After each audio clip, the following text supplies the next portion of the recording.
Hello guys, ലോകത്തിന്റെ ഏത് കോണിൽ പോയാലും ഒരു മലയാളിയെങ്കിലും ഉണ്ടാവും എന്ന് പറയും പോലെ എൻ്റെ സ്കൂളിലെ ഒരേ ഒരു മലയാളി ഞാനാണ്.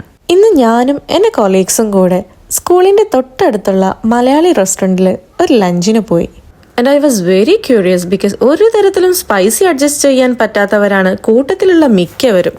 ഇലയിലെ ഊണ് പലർക്കും കൗതുകമുളവാക്കി. ഇലയും കൂടെ കഴിക്കേണ്ടതുണ്ടോ എന്ന് ചോദിച്ച ടീച്ചേഴ്സ് വരെ ഇതിനിടയിലുണ്ട് കേട്ടോ. ഓരോ വിഭവം വിളമ്പുമ്പോഴും ഇതെന്ത് സാധനം എന്ന രീതിയിലായിരുന്നു അവരുടെ നോട്ടം. ഊണ് കഴിക്കാൻ സ്പൂണും ഫോക്കും കാത്തിരിക്കുകയാണ് ചിലരൊക്കെ. അവസാനം ഗ്ലൗസ് ഇട്ടിട്ടാണ് ഗൈസ് ചോറ് കഴിക്കുന്നത്. നമുക്കിതെല്ലാം സർവ്വസാധാരണമാണെങ്കിലും ഓരോ വിഭവത്തെക്കുറിച്ച് അറിയാൻ ആകാംക്ഷാഭരിതരായിരുന്നു മിക്കവരും.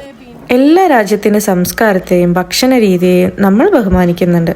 പിന്നെ അവർക്ക് കൂടെ എക്സ്പീരിയൻസ് ചെയ്യണമെന്ന് പറഞ്ഞതുകൊണ്ട് മാത്രമാണ് ഊണ് നമ്മൾ ഓർഡർ ആക്കിയത്. റൈസ് സെലക്ഷൻ തികച്ചും അവരവരുടെ ചോയ്സ് ആയിരുന്നു. മട്ടാരി ചോറില്ലാണ്ട് എന്ത് ഊണല്ലേ. അതുകൊണ്ട് ഞാനതാണ് പ്രിഫർ ചെയ്തത്. കഴിച്ചിട്ട് ഇറക്കാനും വയ്യ, മധുരിച്ച് തുപ്പാനും വയ്യ എന്ന പല അവസ്ഥാന്തരങ്ങളും നിങ്ങൾക്കിതിൽ കാണാൻ കഴിയും. ടേസ്റ്റ് ഉണ്ട് താനും, എരിവ് കൊണ്ട് കഴിക്കാൻ പറ്റുന്നില്ല എന്നുള്ളതായിരുന്നു അവരുടെ പരാതി. കുറെ നാൾക്ക് ശേഷം വിഭവസമൃദ്ധമായ ഒരു ഊണ് കിട്ടിയതിന്റെ സന്തോഷത്തിലായിരുന്നു ഞാൻ. എരിവൊക്കെ ആയിരുന്നെങ്കിലും വിട്ടുകൊടുക്കാൻ ആരും തയ്യാറായിരുന്നില്ല. ഇതിനെല്ലാം അവസരമൊരുക്കി തന്ന നാഥനും സ്പോൺസർ ചെയ്ത പ്രിൻസിപ്പൽക്കും നന്ദി പറഞ്ഞുകൊണ്ട് ഞങ്ങൾ അവിടെ നിന്ന് ഇറങ്ങി. അപ്പൊ ഇത്രയുള്ളൂ ഗൈസ്, ബൈ ബൈ.